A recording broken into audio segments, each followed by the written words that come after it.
Hello students, chemistry की online classes में आपका स्वागत है। My self Vinod Jangid. हम पढ़ रहे हैं एजी केमिस्ट्री, 12th की एजी केमिस्ट्री। ठीक है, और इसके अंदर हमने पढ़ा है वर्मी कंपोस्ट, यानी कि जैविक खाद वाला चैप्टर हमारा चल रहा है। इसमें वर्मी कंपोस्ट हमने पढ़ लिया। अब हम पढ़ेंगे वर्मी कंपोस्ट के एडवांटेज यानी कि लाभ और use method of vermi compost, किस प्रकार से इसका प्रयोग किया जाता है, उपयोग किया जाता है। तो use method of vermi compost किस प्रकार से उपयोग किया जाता है, इसके एडवांटेज क्या है, इसके लाभ क्या है। ठीक है, तो देखो वर्मी कंपोस्ट के लाभ यानी कि इसके क्या फायदे हैं। खेती में अगर हम वर्मी कंपोस्ट यूज करते हैं, है ना, तो गोबर की खाद और कंपोस्ट खाद से भी अधिक लाभकारी होता है वर्मी कंपोस्ट। कैसे होता है, इसके कुछ पॉइंट्स है, अपन पॉइंट टू पॉइंट पढ़ते जाएंगे। देखो, वर्मी कंपोस्ट देसी खाद की तुलना में अधिक अच्छी होती है, ज़्यादा बढ़िया होती है। क्यों होती है? क्योंकि इसमें गोबर की खाद की तुलना में ना अधिक मात्रा में पोषक तत्व पाए जाते हैं। जैसे मैंने बोला था कि गोबर की खाद जो है वो सबसे निम्न क्वालिटी की खाद होती है, वैसे देखें तो जैविक खादों में, क्योंकि वो गोबर की खाद जो बनाई जाती है ना, वो नॉर्मल विधियां होती है उसकी बनाने की, उसमें तुलनात्मक जो पोषक तत्वों की मात्रा होती है वो कम होती है। दूसरा, इसके उपयोग से मृदा की जल धारण क्षमता बढ़ती है। गोबर की खाद से बढ़ती है, क्योंकि जैविक खाद तो कोई भी डालो मृदा में जल धारण क्षमता बढ़ेगी, लेकिन कंपोस्ट डालते हैं और वर्मी कंपोस्ट डालते हैं तो इससे और भी ज़्यादा जल धारण क्षमता बढ़ती है, जल को धारण करने की क्षमता बढ़ती है, तथा मिट्टी का कटाव रुकता है।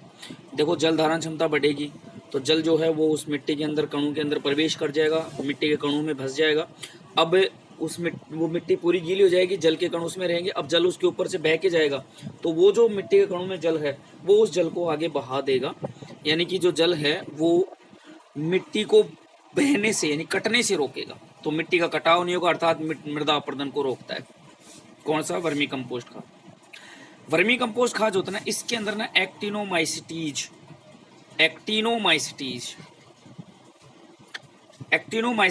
एक रोग प्रतिरोधक क्षमता उत्पन्न करने वाला एक पदार्थ है, रसायन है ना, जो गोबर की खाद के बजाय किसमें, वर्मी कंपोस्ट में एक्टिनोमाइसिटीज की मात्रा गोबर की खाद की तुलना में 8 गुना अधिक होती है। गोबर की खाद की तुलना से कितनी गुना अधिक होती है? 8 गुना अधिक होती है। इतना ज्यादा, 8 गुना अधिक इसमें रोग प्रतिरोधक क्षमता होती है, सीधी सी बात है, जिससे फसलों में रोग प्रतिरोधक क्षमता बढ़ती है। तो गोबर की खाद की तुलना में इससे 8 गुना रोग प्रतिरोधक क्षमता बढ़ती है। ठीक जी।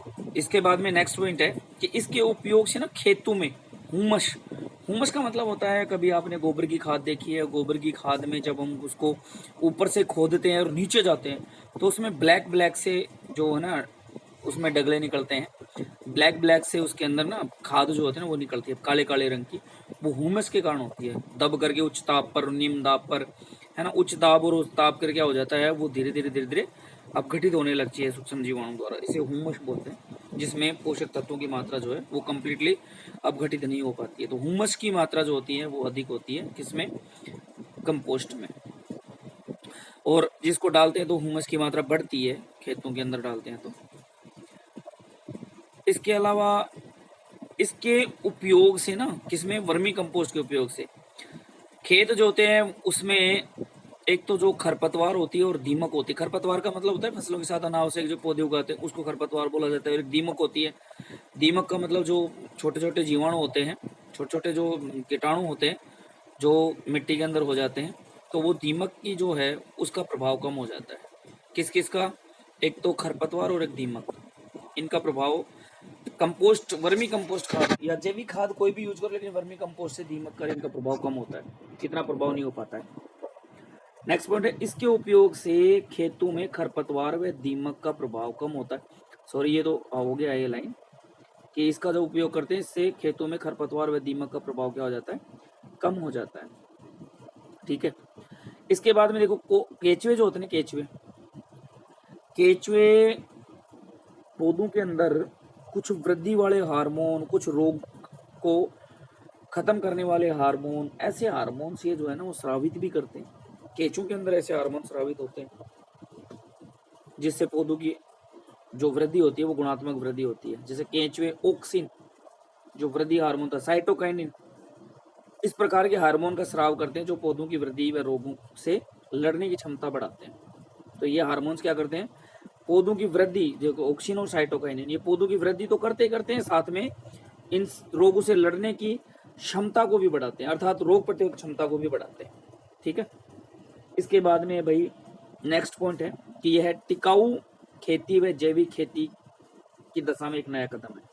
यानी कि एक ऐसी खेती जिसमें हम बोल सकते हैं ऑर्गेनिक खेती, जैविक का मतलब ऑर्गेनिक होती है ना, ऑर्गेनिक चीजें खाया करें ऐसा कुछ बोला जाता है। तो ऑर्गेनिक खेती के लिए वर्मी कंपोस्ट जो है वो अच्छा एक खाद है, सबसे अच्छा खाद है।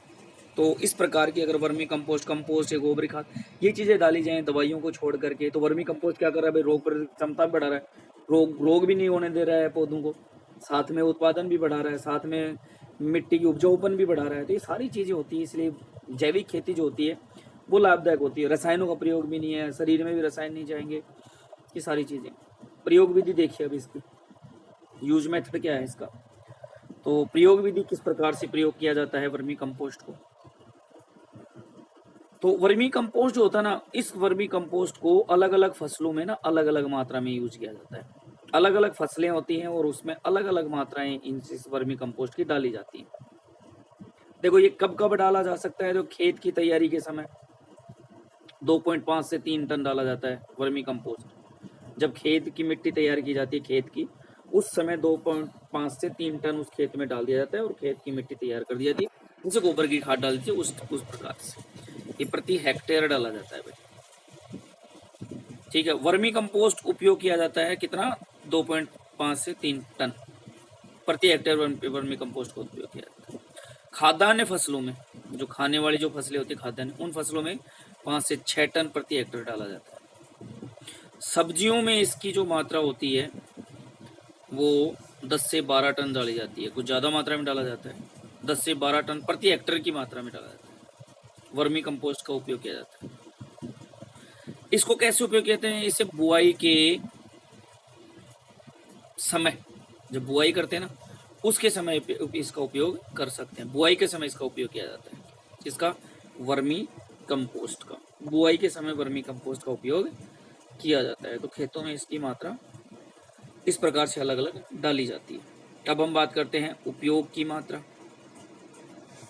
उपयोग की मात्रा हमें मतलब कौन कौन सी फसल में कितनी कितनी मात्रा जो है वर्मी कंपोस्ट की डालनी होती है, कितनी कितनी मात्रा डालें।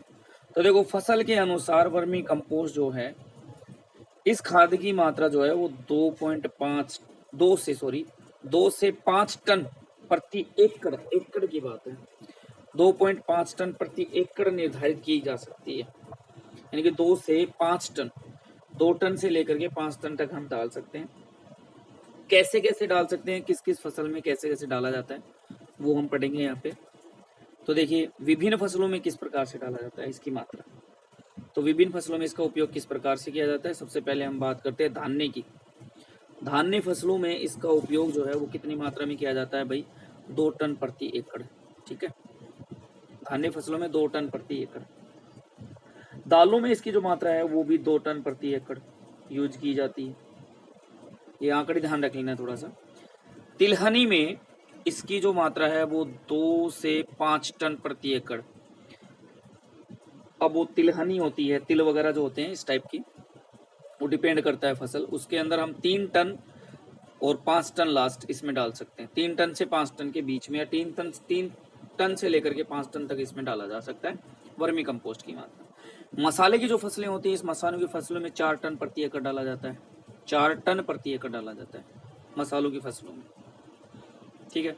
साकीय फसलें होती हैं, साकीय फसलें का मतलब जैसे 6 महीने में बाजरा हो गया या फिर गेहूं हो गया, तो साकीय फसलें होती हैं, है ना। चना हो गया, मूंग वगैरह, दालें में आ गई है तो, लेकिन बाजरा हो गया या फिर गेहूं हो गया, इस प्रकार की। तो ये जो फसलें होती हैं साकीय फसलें, साकीय फसलों के अंदर जो 6 महीने में एक बार होती है, इनमें 4 से 6 टन जो है प्रति एकड़ डाला जा सकता है। जैसे मान लो मसाले, तिलहन, दालें, अन्य धान्य वगैरह ये नहीं करना होता है, तो साग की फसलें ही करनी होती हैं। 6 महीने में एक बार, 6 महीने में एक बार, तो 4 से 6 टन जो है वो प्रति एकड़ इसको डाला जाता है। ठीक है। फलदार जो वृक्ष होते हैं, पौधे होते हैं, फलदार जो पेड़ होते हैं, उनके अंदर हम 2 से 3 किलो, टन में नहीं आएगा, एक वृक्ष में डालेंगे, एक पेड़ में डालेंगे 2 से 3 किलो कंपोस्ट जो है वो फलदार पौधों के अंदर, पेड़ों के अंदर डाला जाता है। ठीक है। और इसके अलावा जो नकदी फसलें होती हैं, है ना, नकदी फसलें, जैसे मान लो फसल निकली, उसको बेच दिया, पैसे ले लिए, नकदी फसलें, है ना। नकदी फसलों के अंदर क्या होता है, इसके अंदर जैसे जूट वगैरह, कपास वगैरह, ये चीज़ें नकदी फसलों में आती हैं। तो इनके अंदर क्या होता है, 5 टन प्रति एकड़ डाला जाता है वर्मी कंपोस्ट। इन नकदी फसलों में 5 टन प्रति एकड़, 1 एकड़ में 5 टन जो है वो हम क्या डालते हैं, वर्मी कंपोस्ट डालते हैं। शोभाकारी पौधे भी होते हैं भाई, जिसमें फूल वगैरह लगते हैं, फल वल नहीं लगते, केवल फूल लगते हैं, बेल वगैरह लगती हैं, लताएं होती हैं, इस टाइप की होती हैं। तो इसमें क्या होता है, 4 टन प्रति एकड़ डाल दिया जाता है। और फिर शोभाकारी पौधे उसमें लगा दिए जाते हैं, है ना, जैसे फूल वगैरह हजारे के हो गए, गेंदा के हो गए, गुलाब के हो गए, इस टाइप से।